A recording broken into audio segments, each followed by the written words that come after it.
Bien, pues vamos a comenzar la escuela bíblica, fundamentos básicos para la vida cristiana. Estamos en la lección 7, en la 13ª parte de esta lección. El título es ¿Quiénes somos y qué tenemos en Cristo? Voy a hacer un corto resumen de lo que hemos estudiado hasta ahora. Cuando nos convertimos, empieza una nueva vida. Recibimos de parte de Dios esa nueva naturaleza, esa nueva vida que nos hace una nueva creación en Cristo. Además de recibir esa vida nueva, entramos, en una nueva relación con Dios. Nos hemos convertido en hijos e hijas de Dios.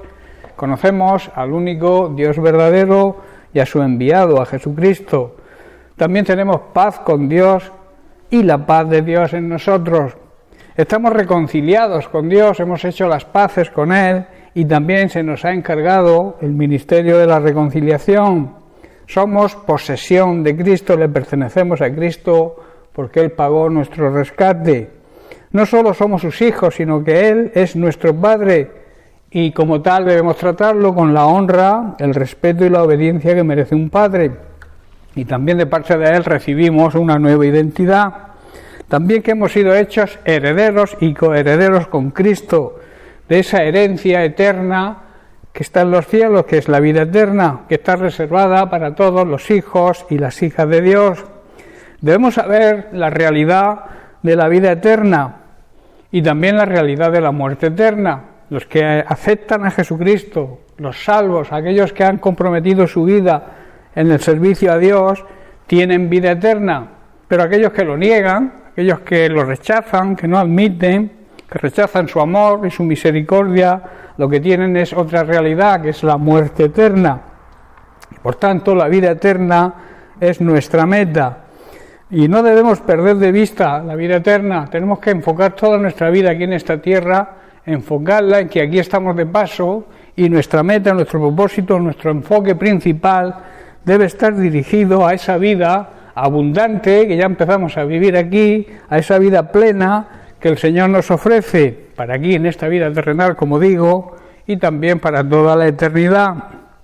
Mirar las cosas eternas es donde debemos mirar, poner nuestra mirada en las cosas del cielo, las cosas de Dios, las verdades de la palabra de Dios y no en las cosas de esta tierra, que son efímeras y pasajeras.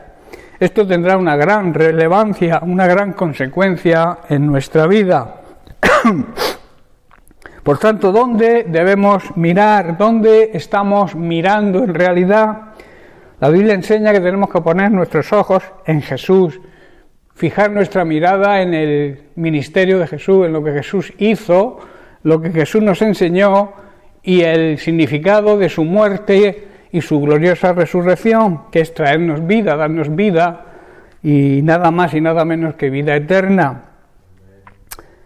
¿Por qué tenemos que tener los ojos puestos en Jesús?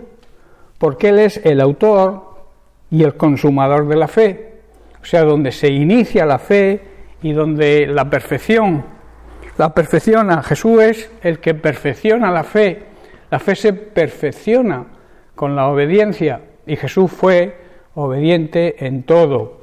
Toda persona que tiene fe debe obedecer a la persona a la que se le tiene fe, ¿verdad?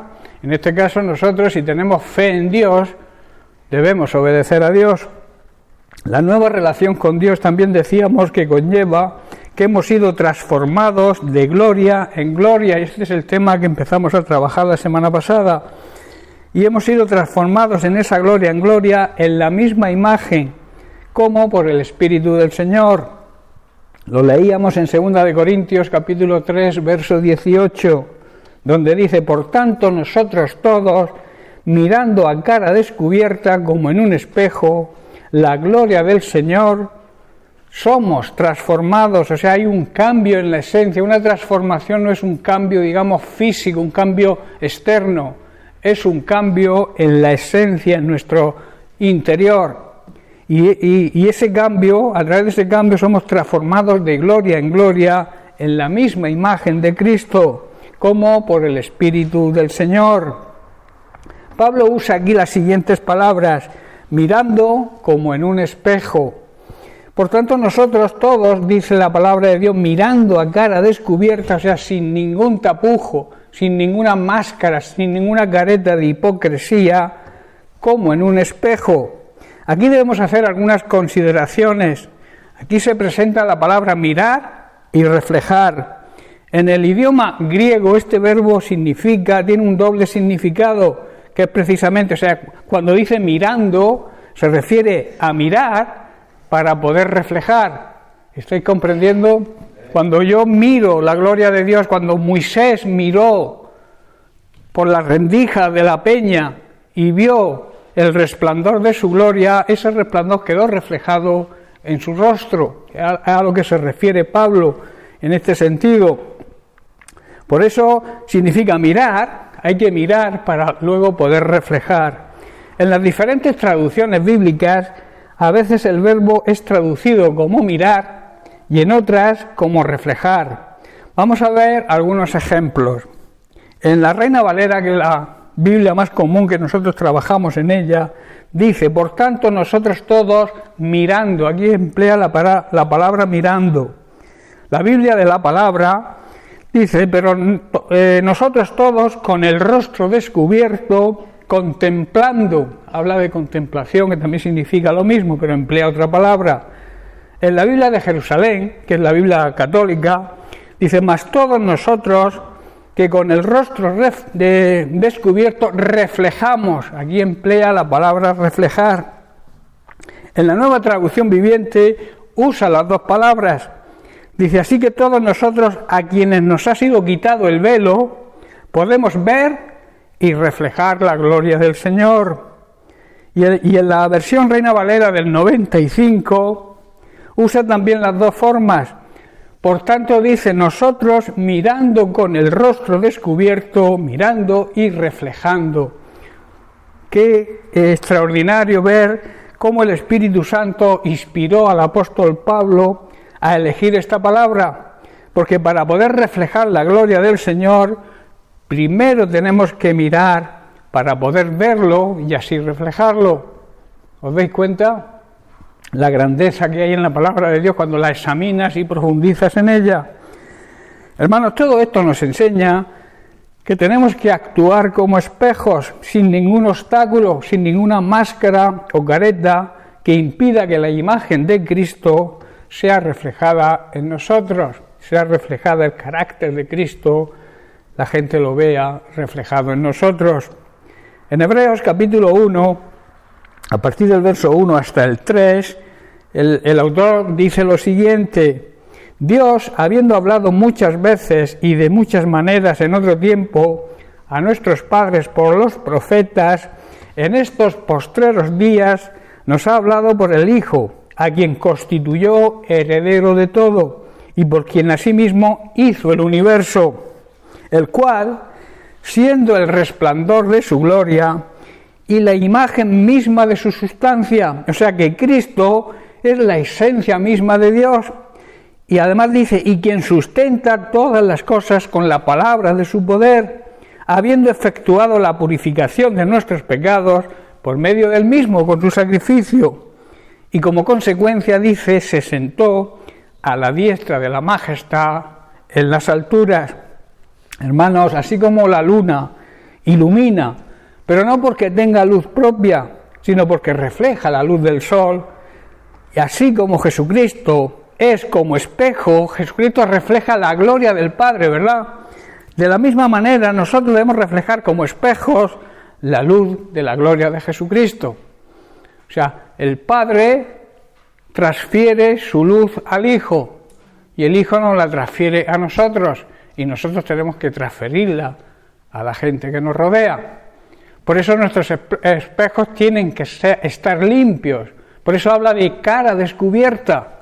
O sea, que nada, ningún obstáculo, ninguna máscara, ninguna careta. La careta y las máscaras hablan de hipocresía. O sea, de aparentar lo que no se es. Cuando tú te pones una máscara, no aparentas quién eres realmente, ¿verdad? Por eso dice a cara descubierta. Es decir, nosotros somos el espejo de Jesucristo aquí en este mundo, en esta tierra. Por eso Jesús dijo que Él es la luz del mundo, de este mundo. Y lo dijo en Juan capítulo 8, versículo 12. Dice, otra vez Jesús les habló diciendo, yo soy la luz del mundo. Yo soy la luz del mundo. El que me sigue no andará en tinieblas, sino que tendrá la luz de la vida. Hermanos, si seguimos a Cristo, que es la luz, no tendríamos que andar en oscuridad, en ignorancia ni pecado, porque tendríamos la luz, la verdadera luz, la verdad, la sabiduría divina, que nos lleva a la vida eterna. La oscuridad y las tinieblas nos llevan a la condenación eterna, en cambio la luz, que es Cristo, nos lleva a la vida eterna. También dijo Jesús que ahora nosotros somos la luz de este mundo, mostrando además lo que significa ser luz, porque muchos no entienden lo que significa que somos la luz del mundo. Lo vemos en Mateo capítulo 5, versículo 14 al 16. Dice Jesús, vosotros, debemos aplicarnos ese vosotros a nosotros, sois la luz del mundo. Y añade, una ciudad asentada sobre un monte no se puede esconder, ni se enciende una luz y se pone debajo de un almud, sino sobre el candelero y alumbra a todos los que están en la casa. Y luego dice Jesús, así alumbre vuestra luz delante de la gente, de las personas, de los seres humanos, para que vean vuestras buenas obras y glorifiquen a vuestro Padre que está en los cielos. Sabemos que las buenas obras no nos salvan, que las buenas obras son consecuencia de la salvación y que esas buenas obras glorifican a Dios, le dan gloria a Dios. Cuando nosotros andamos en buenas obras, el nombre de Dios es glorificado y los demás lo ven. Jesús vemos que pone dos ejemplos cotidianos de la vida cotidiana, cuando dice nosotros, al ser la luz, somos como una ciudad en lo alto de una colina que no se puede esconder. Y también pone el ejemplo de que nadie enciende una lámpara y luego la pone debajo de una canasta. En cambio, la coloca en un lugar alto donde ilumina a todos los que están en la casa.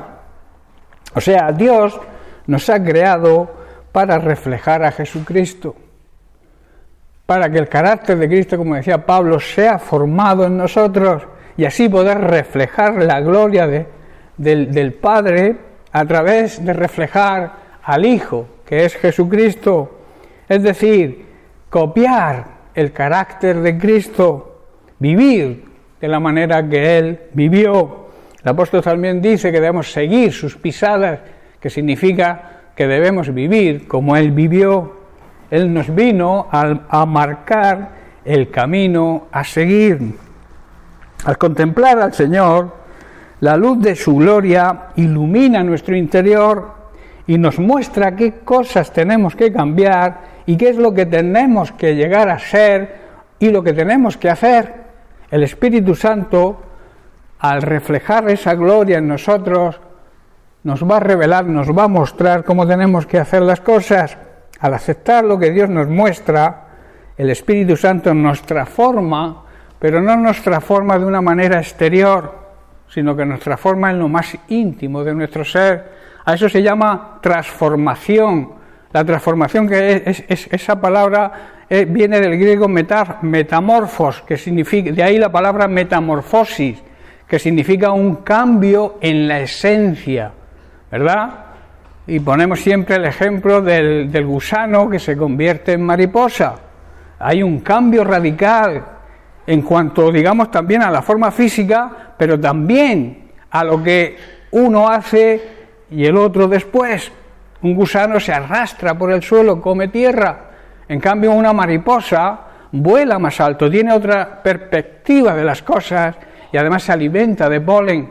El polen, sabéis que es algo sumamente caro, que se emplea para en las farmacias, para, no sé, reconfortante, para fortalecer, o sea, tiene un gran valor, no como el barro.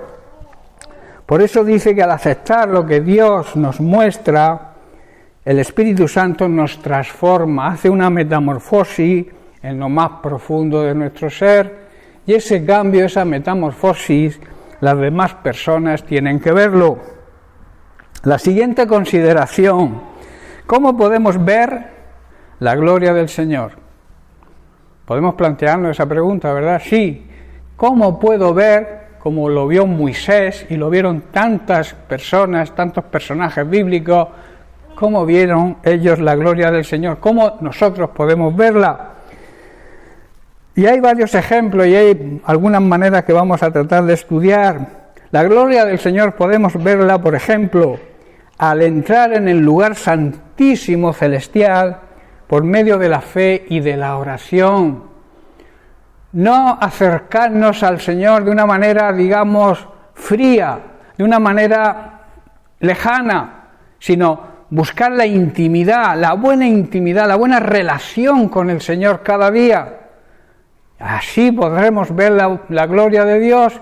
De lejos va a ser difícil. Cuando seguimos al Señor de lejos, siempre lo digo, tenemos la tendencia a fallarle y a negarle. Por eso hay que seguir al Señor de cerca, tener una buena intimidad con Él cada día, una relación de padre a hijo. Él la desea. Él disfruta con nuestra relación, pero nosotros también debemos disfrutar, deleitarnos en su presencia. Cuando nos deleitamos en su presencia, cuando buscamos esa intimidad con el Señor, entonces empezamos a ver su gloria. Amén. En Hebreos 10, verso 19 al 22, el escritor de Hebreos nos dice: así que, hermanos, teniendo libertad, la palabra de Dios, Jesús dice que nos hizo libres, ¿verdad? De toda atadura, nos libró de la atadura del pecado, somos libres. Por eso dice, teniendo libertad, para entrar en el lugar santísimo, porque al lugar santísimo no se puede entrar cuando uno vive en pecado, es imposible, la presencia de Dios no admite el pecado. Por eso dice, ahora que teniendo libertad, que significa, ahora que habéis sido libertados de la atadura del pecado, podéis entrar en el lugar santísimo por medio del precio que pagó Jesucristo, la sangre, su sangre preciosa. Versículo 20, por el camino nuevo. Habla de un camino nuevo. Antes el camino era el sacrificio de animales. Ahora hay un camino nuevo. Jesucristo dijo, yo soy el camino. También dijo la verdad y la vida. Pero Él marca el camino. No hay otro camino hacia la vida eterna. No hay otro camino hacia la salvación. Por eso dice que marca un nuevo camino. Y vivo un camino nuevo y vivo que Él nos abrió a través del velo, esto es, a través de su carne abierta, partida por los latigazos y por los sufrimientos que Él padeció. Dice el versículo 21, y teniendo un gran sacerdote sobre la casa de Dios, acerquémonos con corazón sincero, no un corazón hipócrita, no con ninguna careta, en plena certidumbre de fe, estamos convencidos de quién creemos, purificados los corazones de mala conciencia, que nuestra conciencia no nos dicte y nos diga que hacemos las cosas mal, por el contrario, tengamos una satisfacción interior de que las cosas las hacemos como Dios manda, y además dice, lavados los cuerpos con agua pura. Sabéis que el agua es simbología de la palabra de Dios. Nosotros hemos sido lavados con la palabra de Dios sin contaminar. Hay que llevar cuidado porque hay mucha contaminación hoy en día. Y tiene que ser un agua pura. Dice, habla de agua pura. Enseñanza, buena enseñanza. La misma enseñanza que enseñó Jesucristo, que le transmitió a sus discípulos. Y los discípulos han ido transmitiendo de generación en generación, pero que muchas sectas, muchos más llamados cristianos han torcido esa palabra, esa agua, la han contaminado. Y cuando un agua está contaminada, ¿qué produce? Enfermedades en el cuerpo. Si tú bebes agua contaminada, corres el riesgo de coger una fuerte enfermedad o incluso la muerte, si el agua está envenenada. Y hay mucha palabra hoy en día envenenada que nos mata espiritualmente. Y por eso habla de agua, lavados los cuerpos con agua pura, con agua limpia, sin contaminar. Hermanos, tenemos un gran sumo sacerdote que gobierna en la casa de Dios. Entremos directamente a la presencia de Dios, pero debemos hacerlo con un corazón sincero y con plena confianza en Él, sabiendo que Él va a estar ahí con nosotros, pues nuestra conciencia culpable ha sido rociada con la sangre de Cristo para purificarnos, y nuestro cuerpo, como hemos leído, ha sido lavado con el agua pura de la palabra de Dios. Y así debemos mantenernos firmes sin titubear en la esperanza que afirmamos y confesamos, porque se puede confiar en que Dios cumple siempre sus promesas. Dios es fiel. Aunque el hombre se mantenga infiel, sea infiel, Dios sigue manteniéndose fiel, porque la naturaleza de Dios es la fidelidad, es el amor, la misericordia. Esa es la esencia de Dios, y la esencia de Dios no cambia. Dios te ama aunque tú le desprecies. Dios te ama aunque tú no aceptes su amor. Esa es una verdad y una realidad, porque Dios es amor. Dios no es que tenga amor, sino que es amor. Su esencia es el amor, la misericordia, la bondad, la compasión y la fidelidad. Él es fiel siempre a lo que promete, siempre y cuando nosotros cumplamos con nuestra parte, claro está. En Mateo capítulo 27, en el versículo 51, cuando murió Jesucristo en la cruz, dice esto: el velo del templo se rasgó en dos. La simbología del velo que hablábamos antes, del cuerpo de Cristo partido, dice que el velo del templo se rasgó en dos, de arriba a abajo, que quiere decir que la salvación no la crea el hombre. La salvación viene del cielo, de arriba. De arriba hacia abajo. El hombre ha cambiado los términos, ha creado la religión para su plan de salvación, para supuestamente agradar a Dios, pero creando el plan es Él. Pero el plan lo creó el mismo Dios, por eso el velo se rajó de arriba abajo. La salvación viene del cielo. Es el plan de Dios, no el plan de los hombres. Dice que la tierra tembló y las rocas se partieron. En segundo lugar, podemos ver la gloria de Dios al leer las Sagradas Escrituras con la iluminación y la revelación del Espíritu Santo sobre nuestra mente. La Biblia no se puede leer de cualquier manera. Tenemos que buscar la ayuda del Espíritu Santo. Por eso cuando tú leas o medites en la Biblia, tómate el tiempo de buscar la presencia del Espíritu Santo, que el Espíritu Santo te guíe. No lo hagas por rutina o con prisas. El tiempo que estés en la presencia de Dios tiene que ser un tiempo de calidad, un tiempo en el que el Espíritu Santo te pueda revelar lo que Dios quiere hablarte en ese día. ¿Estáis entendiendo? A veces le pedimos a Dios consejo, pero no buscamos la revelación y la ayuda del Espíritu Santo, y no nos viene la ayuda, porque no le damos tiempo a que nos conteste. De ahí la importancia de ese tiempo de calidad en la presencia de Dios. Si no puedes media hora, un cuarto de hora, luego irás cogiéndole el gusto a la cosa y quizá empieces por 5 minutos, pero cuando veas lo bonito que es estar en la presencia de Dios, estarás 1 hora y no te darás cuenta, ¿verdad? Porque nuestro espíritu coge el hábito, nuestro espíritu desea estar en comunión con el Señor. Nuestra carne no, nuestra carne nos empuja, si madrugamos nos empuja a dormirnos, nos empuja a decir, bueno, más tarde oraré, nos empuja a ir aplazando, pero nuestro espíritu nos empuja a estar en la presencia de Dios. ¿Estáis comprendiendo, hermanos, la importancia de someter nuestra carne al espíritu? Por eso podemos ver la gloria de Dios cuando estudiamos y meditamos profundamente en las Sagradas Escrituras y buscamos la revelación del Espíritu Santo. En 2 de Corintios capítulo 4, verso 6 leemos: porque Dios, que mandó que de las tinieblas resplandeciese la luz, es el que resplandeció en nuestros corazones para iluminar el conocimiento de la gloria de Dios en la faz de Jesucristo. Hermanos, podemos ver la gloria de Dios cuando leemos las Sagradas Escrituras y leemos la muerte, la resurrección y la glorificación de Jesús. Analizamos lo que Él hizo, su vida, sus enseñanzas, sus milagros.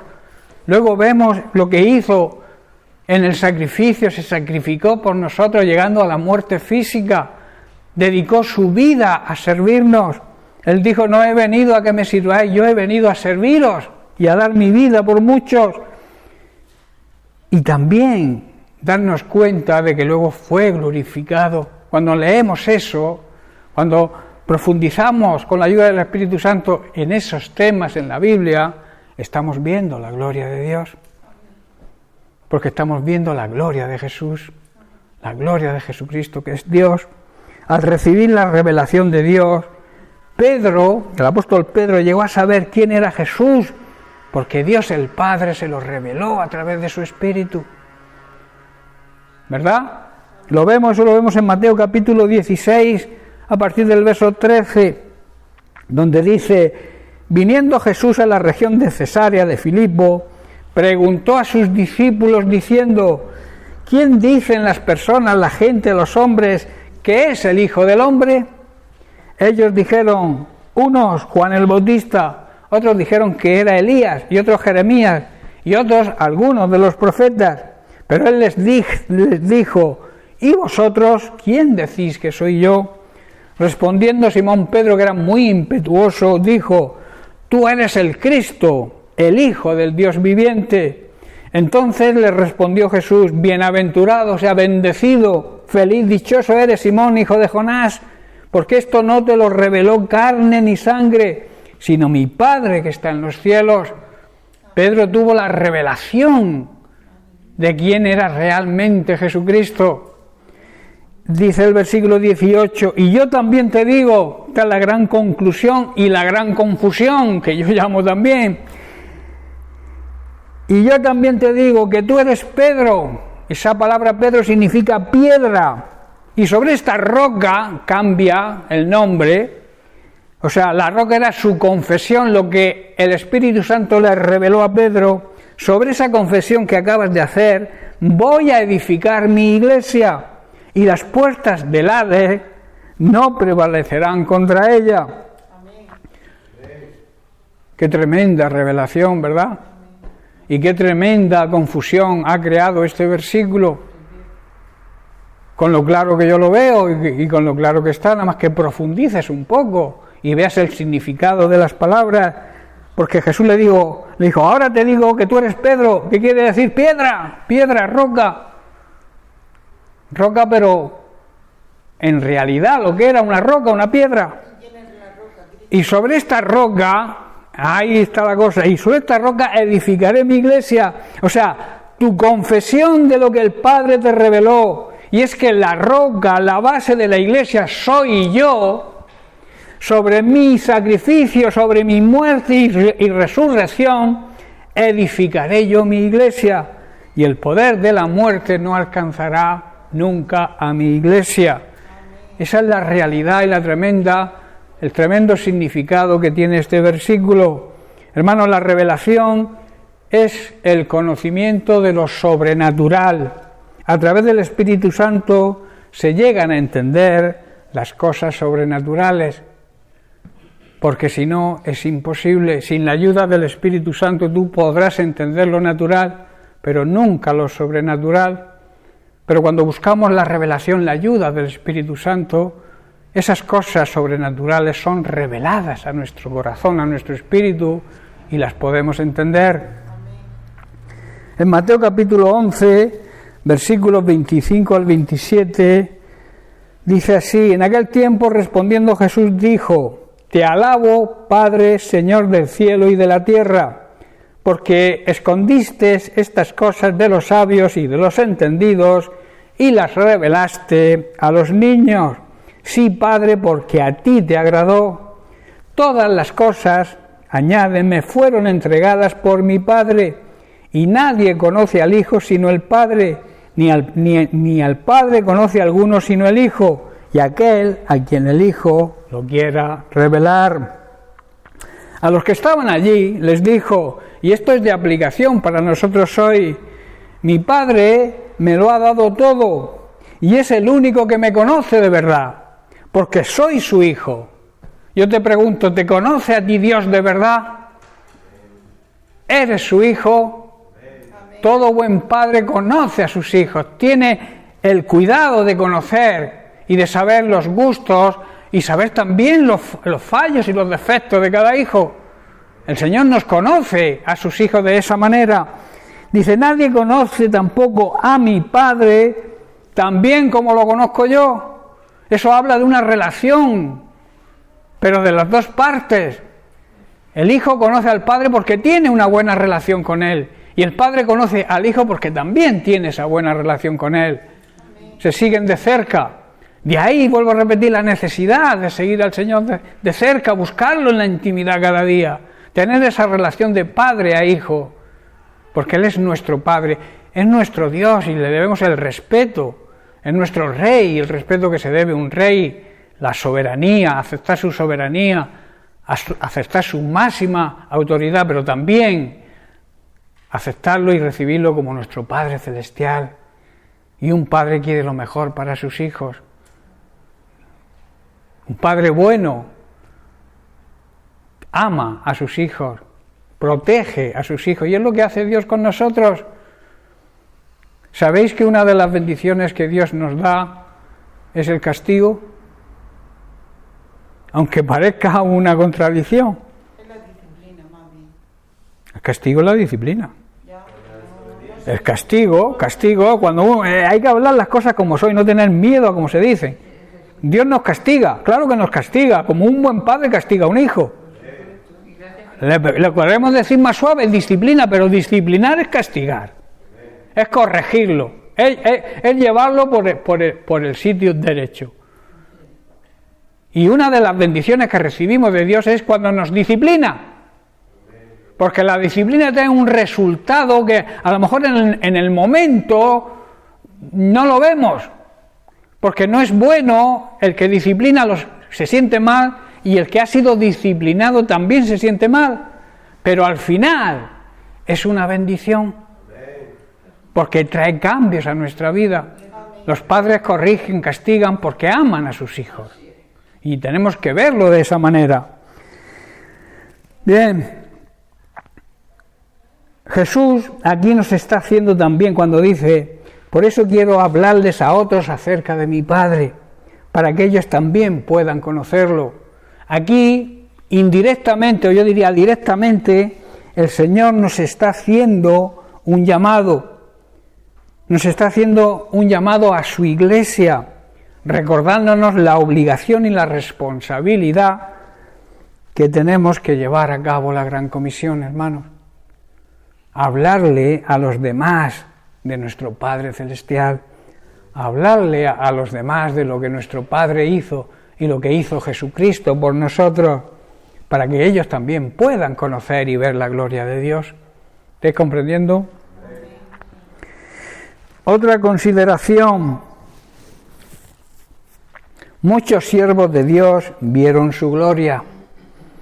¿Podemos ver la gloria de Dios? Claro que podemos ver, es una contestación que es un rotundo sí. Por ejemplo, Isaías vio la gloria de Jesús preencarnado y el apóstol Juan certificó que Isaías había visto a Jesús. Dijo primero Isaías en Isaías 6:1, vi yo al Señor sentado sobre un trono alto y sublime. Vio la gloria de Dios, vio la gloria de nuestro Señor. Y luego dice Juan, haciendo mención a este versículo, Isaías dijo esto cuando vio su gloria y habló acerca de él. Eso está en Juan capítulo 12, verso 41.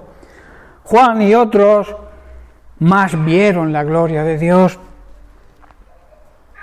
Y aquel verbo fue hecho carne y habitó entre nosotros, dice el apóstol Juan, en Juan 1:14, y vimos, ¿qué vimos? Su gloria, gloria como el unigénito del Padre, lleno de gracia y lleno de verdad. Ahora Dios quiere revelarnos a Cristo glorificado. La gloria del Señor. Vamos a volver, digamos, al tema central que nos ocupa, cuando dice, por tanto, nosotros todos mirando a cara descubierta como en un espejo la gloria del Señor. Actualmente, y yo diría que casi toda la humanidad, conoce al Cristo histórico. La historia habla de Cristo, los libros de historia en los colegios todos hablan de Cristo. Realmente la mayoría de la humanidad conoce, ha oído hablar del Cristo histórico, ¿verdad? Pero no del Cristo glorificado. Ahí está la diferencia. Hay al Cristo en su plenitud de gloria, que es donde realmente hay que verlo. Porque dice actualmente mucha gente conoce, como he dicho, al Cristo histórico, pero el que se despojó, se humilló y fue crucificado, pocos, muy pocos le conocen como el Cristo glorificado, como el creador y sustentador de todo el universo. Nadie lo ve como el heredero, el dueño de todo cuanto existe. ¿Estás comprendiendo? El Señor, que significa el Kyrios, título con que los judíos llamaban a Dios, el Rey del universo. La palabra Señor viene de la palabra Kyrios. El Rey del universo, tampoco, hay muy pocas personas que conocen a Jesús de esta forma, como el Kyrios, el dueño de cuanto existe, el dueño, el Rey del universo. Muchos tampoco lo conocen como el todo en todos. Él es el todo, es la plenitud de la deidad de Dios y está en todos aquellos que le aceptan y le reciben.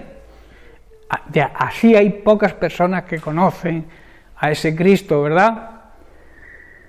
También pocos le conocen como el Alfa y el Omega, es decir, el Dios eterno, el principio y el fin. La eternidad no tiene ni principio ni fin, por eso Jesús le dijo a Juan en el Apocalipsis, en la Revelación, yo soy el Alfa, la primera letra del abecedario griego, y soy la Omega, la última. O sea, yo lo soy todo. Yo soy eterno, que es lo que significa esto, que no tengo principio ni tengo fin. Tampoco muchas personas conocen a Cristo de esta forma. El que tiene los ojos como llamas de fuego, que vemos en Apocalipsis 1:14, tampoco muchos ven a Cristo de esta forma, cuya voz es como el estruendo de muchas aguas.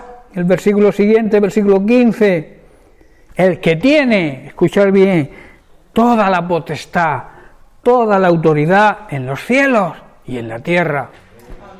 Tampoco muchos conocen a ese Cristo, ¿verdad? Nosotros sí lo conocemos. Nosotros conocemos a Cristo de esta manera, no de una manera histórica. El Cristo histórico es como Napoleón o como cualquier personaje de la historia. No tiene base que pueda cambiar la vida de las personas. Pero cuando vemos a Cristo de esta manera, cuando vemos a Cristo glorificado, es cuando está el poder de Él en nosotros. De ahí que debemos ver a Cristo de esa forma. También es el que subió, dice la palabra de Dios en Efesios 4:10, el que subió por encima de todos los cielos. ¿Para qué? Para llenarlo todo. La inmensidad de Jesús es la inmensidad de Dios. La inmensidad de Jesucristo es la inmensidad de Dios. ¿Por qué? Porque aunque muchos nieguen la divinidad de Cristo, Cristo es Dios. Porque solamente se puede ser inmenso, o sea que no hay nada más grande.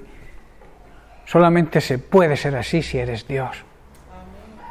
Y Jesucristo, la Biblia lo dice, Pablo lo dice, que es el que subió y está por encima de todos los cielos y lo llena todo.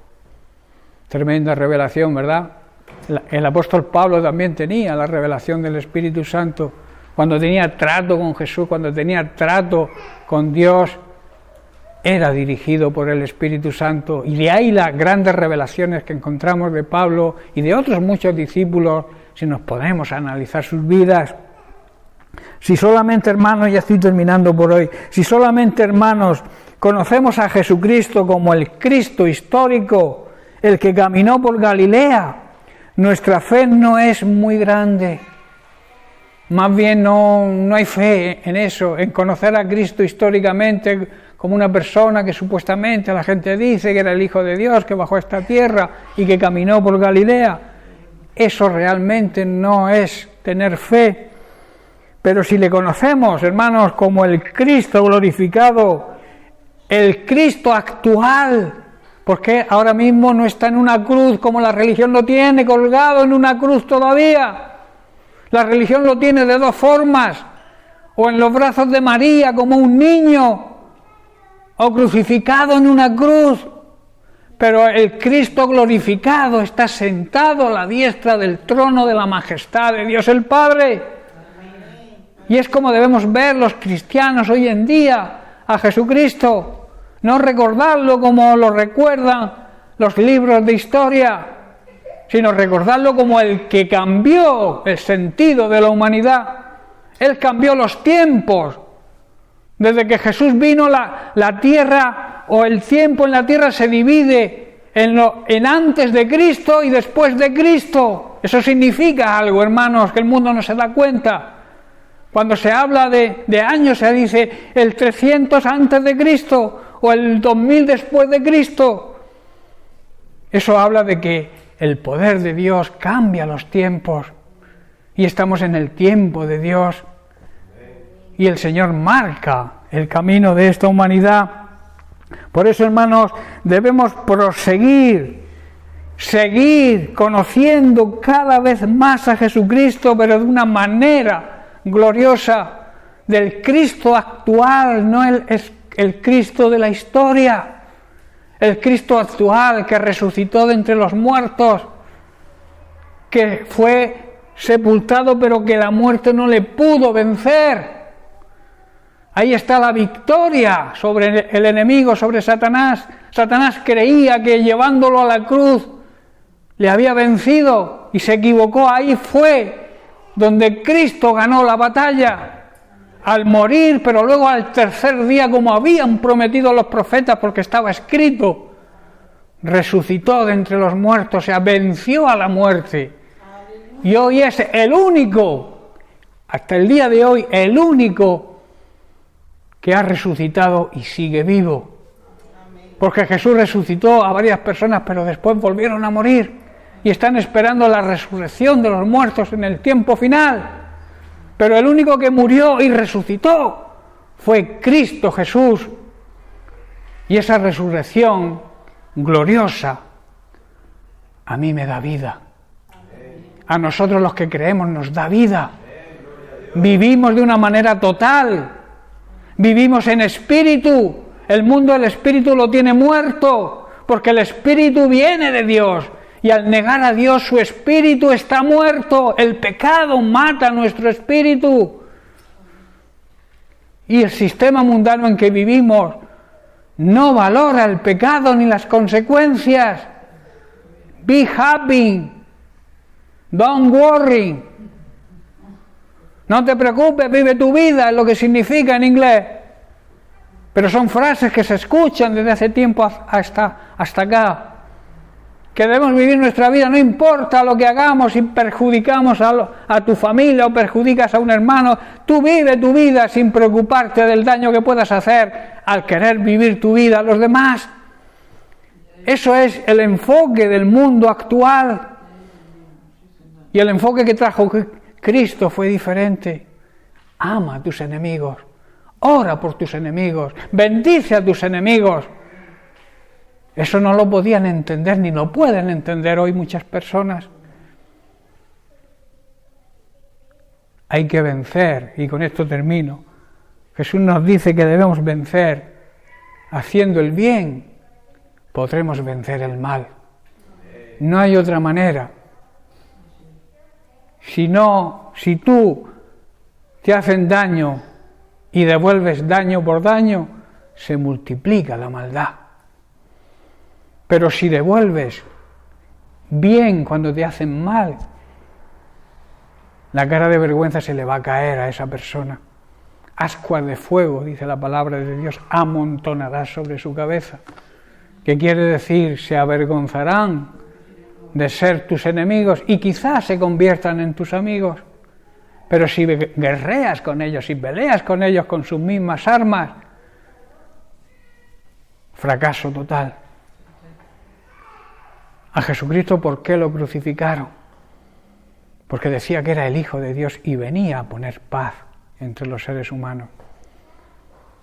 También vino a enfrentar a los que creen contra los que no creen. Por eso dijo Jesús, no he venido a traer paz, sino espada, que significa eso. Aunque Él es el Dios de paz, el príncipe de paz. Pero Él sabía que cuando en una familia unos creen y otros no, hay disputa, hay guerra, ¿verdad? A ese tipo, a eso se refería Jesús cuando dijo, pero Él sigue siendo el príncipe de paz. Él desea la paz para toda la humanidad. Y si hay guerra no es porque Dios las permite, es porque el egoísmo y la ambición del ser humano lo ciega. Y no miran, no tienen sentimientos. Su corazón es una piedra. No se dan cuenta del sufrimiento de las personas cuando hay guerra, del dolor. Pero bueno, los impíos también dice la Biblia que tendrán su paga, su recompensa. Y los justos heredarán el reino de los cielos. Esa es nuestra promesa y por eso debemos mantenernos firmes en los mandamientos, en lo que Dios nos enseña. Bien, pues lo vamos a dejar aquí. Seguiremos la semana siguiente con el tema Somos transformados. Quiero profundizar en lo que es la transformación que sufrimos cuando recibimos a Jesucristo como Señor y Salvador. Hay un cambio radical, hay algo esencial, el verdadero, porque digo verdadero porque hay muchos falsos arrepentimientos.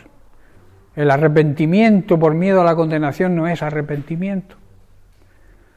El arrepentimiento debe ser por amor a Dios y reconocer lo que Él ha hecho por nosotros. Amén. Bien, pues lo dejamos aquí y seguimos la semana que viene. Bendiciones.